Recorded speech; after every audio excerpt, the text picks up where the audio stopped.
It's Beatle J, and I've got my early pressing of the early Beatles. It was printed up in Canada. The early Beatles is a Beatles 6 release on Capitol Records. It was released March 22nd, 1965, and tracks were compiled from recordings on September 4th and 11th, and November 26th and 30th, 1962. And February 11th and 20th, 1963. The recordings were done at EMI Studios in London.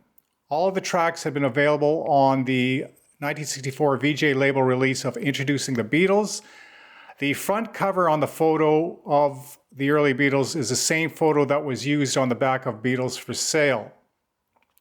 VJ had initially gained American distribution rights to distribute these Beatle tracks before the group had become famous in America.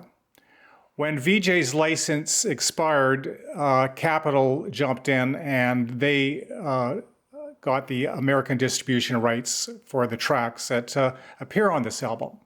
Tracks on the album include Love Me Do, Twist and Shout, Anna, Chains, Boys, Ask Me Why, Please, Please Me, P.S. I Love You, Baby It's You, Do You Want to Know a Secret, and A Taste of Honey.